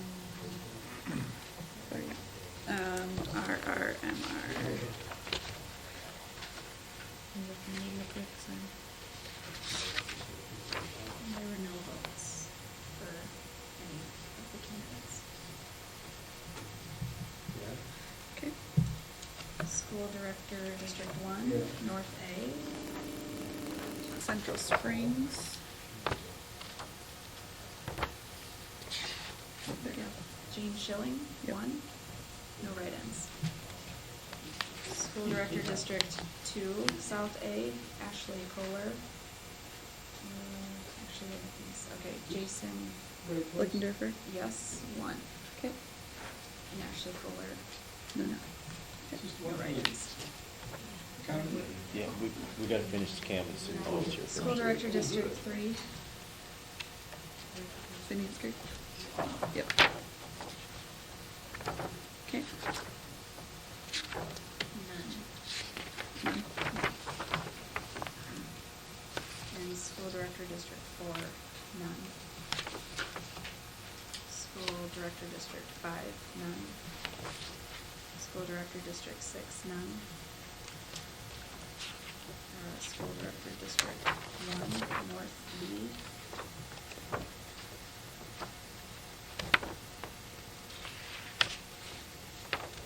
Phil vacancy.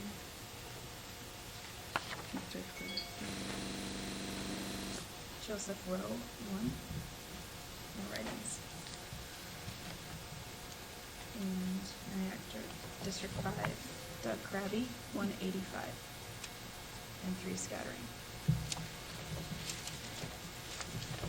That's fine.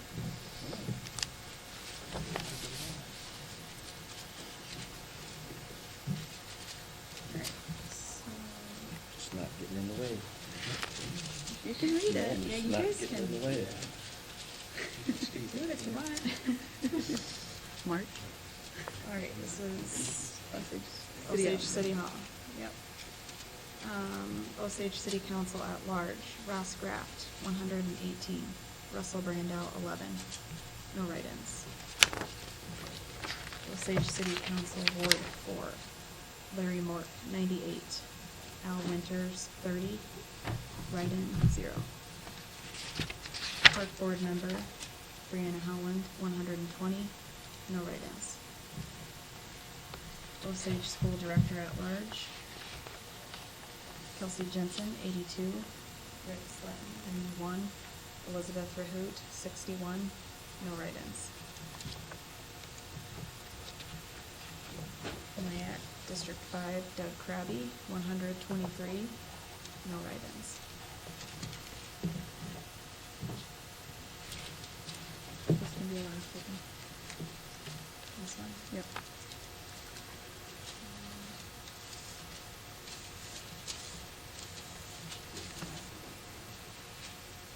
Okay, so, You can just go in here. okay. Roseville City Hall, but I don't, you think that's all? To you, that's McIntyre. Yeah. Okay. Yep, it's the McIntyre City. Mayor.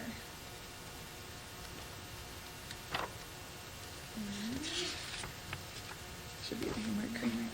Mark Kramer with 14. It was a total of 14, so no scattering. City Council. All right, Rick Deary, Yep. 13. Dan Shane, 13. Jared Stevenson, 11.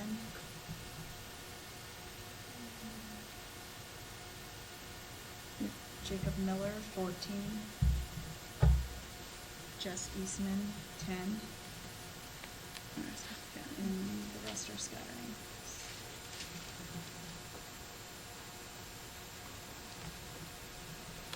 And we have city council at large. 7 scatters. Well, 17 minus those Oh, is the total. So this is Raceville City Hall. Raceville Council, sorry.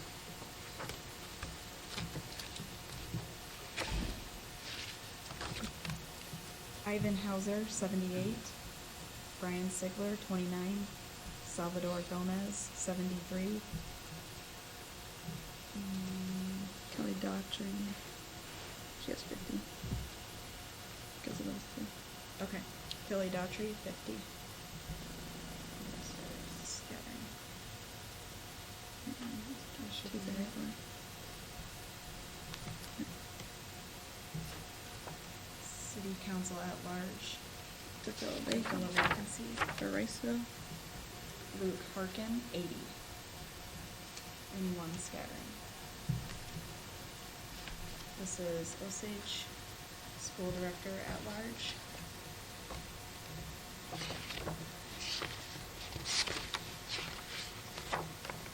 Kelsey Jensen, 15. Rick Sletton, 18. Elizabeth Bahoot, 20. No write-ins. School Director District 2. It's for Riceville. Benjamin Winters, 35. Shanna Hale, 41, and 1 write-in. School Director District 5. Scott Schumann, 1. Carl Fox, 6, no write-ins. School Director District 3. To fill vacancy for Riceville. Yes. It's these two. 1, and Audrey McCarthy, 2. Nyack District 5. Doug Krabby, 25. No write-ins. And Northeast Iowa Director District 1. Sue Runyon, 117. No write-ins.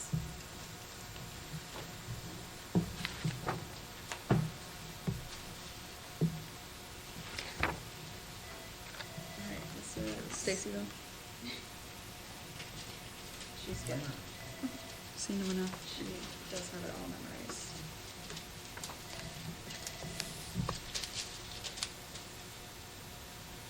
You have to sign our names. On these ones. Alright. Stacyville Library. Mayor. So this is for Stacyville. Mayor. Yes. Paul Hallback, 47. 2 scattering. City Council at Large. Roger Brum, 38. Right here. 19. Yes. And then total 66. And the rest are scattering. School Director at Large for Osage.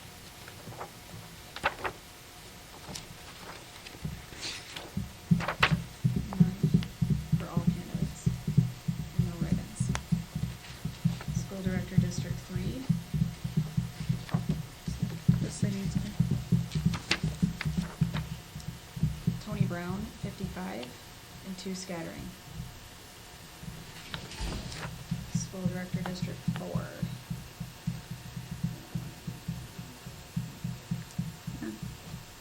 They're just all scattering. School Director District 5, and that was 2. Mary. Sorry.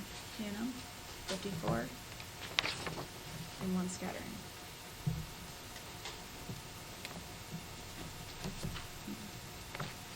School Director District 6, Lindsay Falk, 55, and 1 scattering. And Nyack District 5, Doug Krabby, 1 left.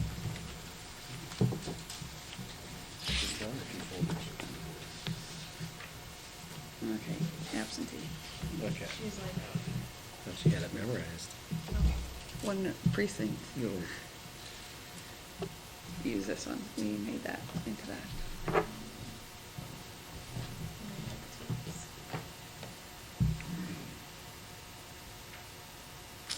Well, let's grab the tape for it. okay, We'll do the absentee. Then come back. yes or no? Yep.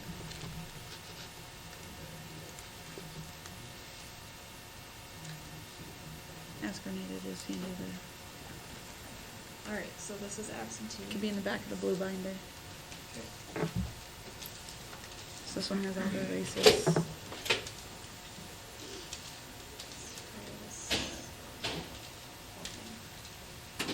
Yeah.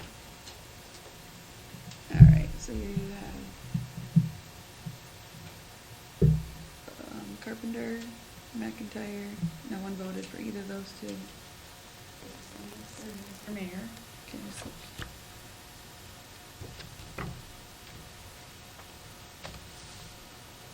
Jaden North, 0. Keith Horgan, 10. No write-ins. that is Mitchell, City Mitchell. Mayor.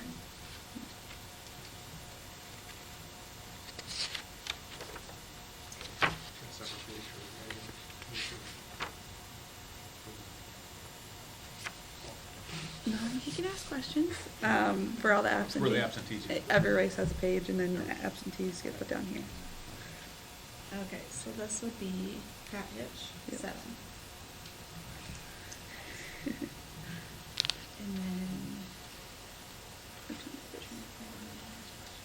then, Paul Hovick, so that's, Stacyville. Stacyville Mayor. Paul Fallback, 1. No write-ins. City Council at large. 5, so that's Carpenter and McIntyre, which No were there were no votes for ballots. either.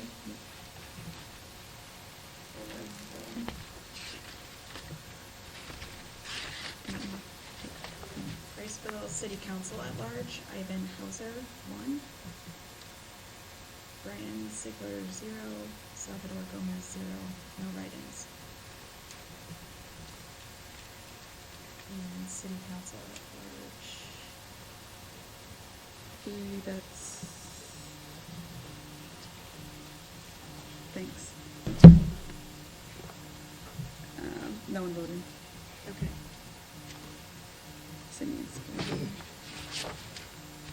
Mansfield Council. Michael Jewell.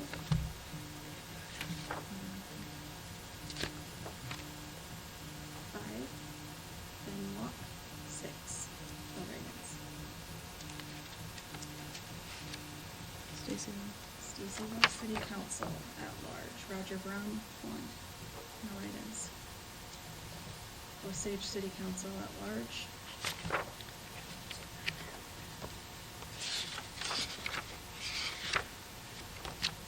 Ross Kraft, 77. Russell Brandel, 7. No write-ins. Ward 2. Osage Ward 2, Rick Bodensteiner, 18. No write-ins. Osage City Council Ward 4, Larry Mork, 18. Al Winters, 6. No write-ins. Park Board member, Brianna Howland, 82. No write-ins. Riceville to fill a vacancy. Luke Harkin, 1. No write-ins. Osage School Director at large. Kelsey Jensen, 117. Rick Slutton, 99. Elizabeth Verhoot, 72. 1 scattering.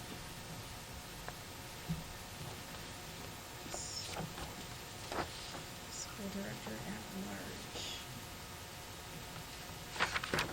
Red Rockford, Marble Rock. None, no votes. Central Springs. And, Director District 1. Also Director District 2, no votes. Riceville School District. District 2. 3. Ben Winters, 2. Shannon Hale, 0. No write-ins. Cindy Spring. School Director, District 3. Tony Brown.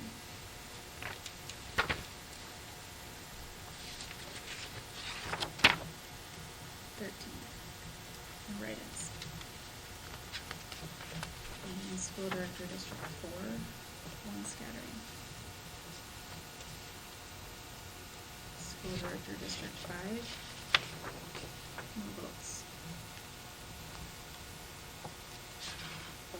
St. Ansgar, School Director, District 5, Mary Hannum, 14. No write-ins. School Director, District 6, Lindsay Falk, 13. No write-ins. Director, District 1, North B. No votes. And Race the fill vacancy. District 3. Nyack, District 5. Doug Krabby, 164. No write-ins. In Northeast Iowa, Director, District 1. Sue Runyon, 2. No write-ins.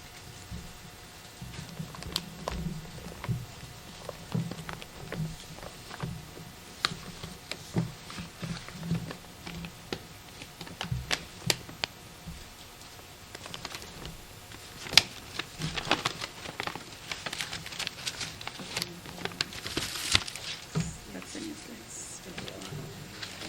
Alright, here's a long one. It's all fine. What's gotta be done? Thrilling,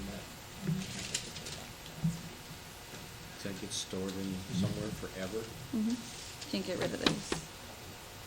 Or these. Which is a tape.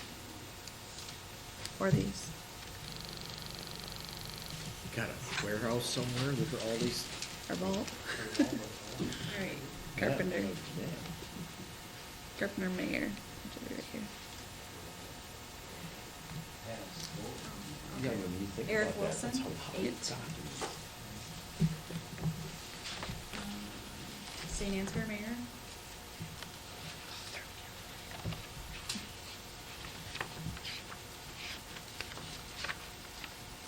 Jaden North, 23. Keith Morgan, 176. And 2 scattering.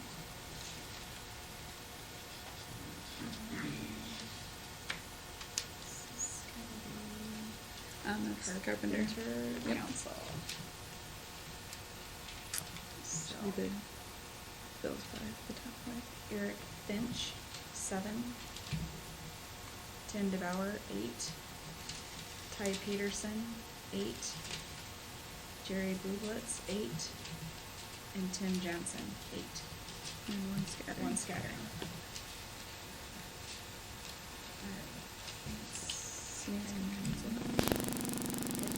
Cindy Ansgar Council.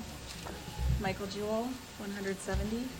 Ben Walk, 162. And 2 scattering. Osage School Director at Large.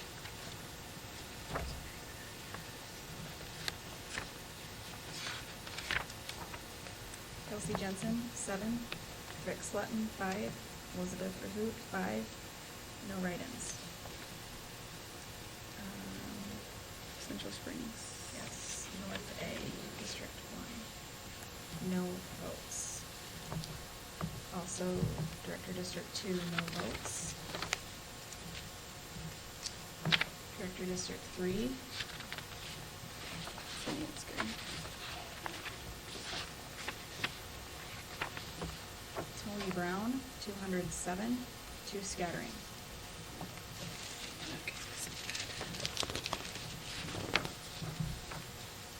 Okay, here we go. So it will be this one. Director, District 4, this is St. Ansgar. Nat Foster, 24. Scattering 29. We'll look at it 5 times. Okay. School Director, District 5 for St. Ansgar, Mary Hannum, 210, 3 scattering. And St. Ansgar School Director, District 6, Lindsay Falk, 208, 3 scattering.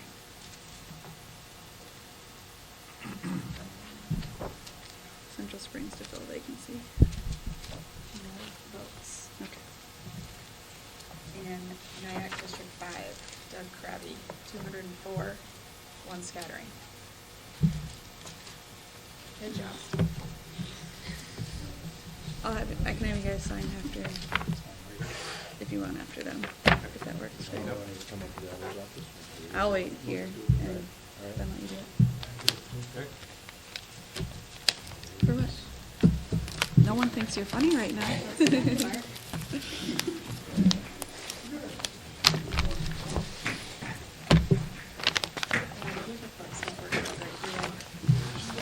Thank you. Get out of the way.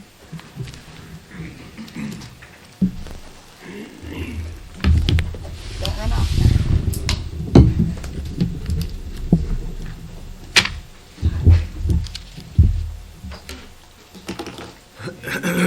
Means I don't have my Depends on. I'll be right back.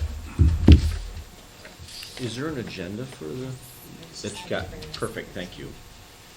Thank you.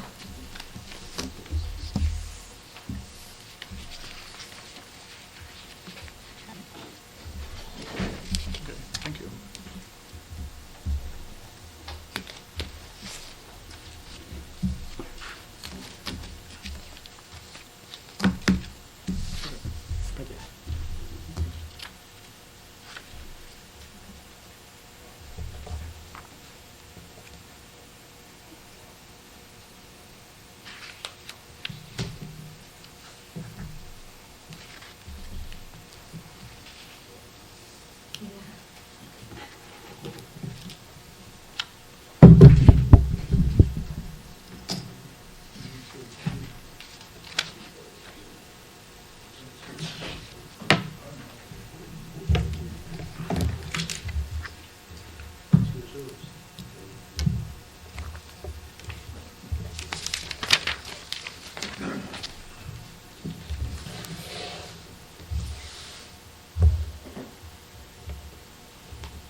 Now, I guess,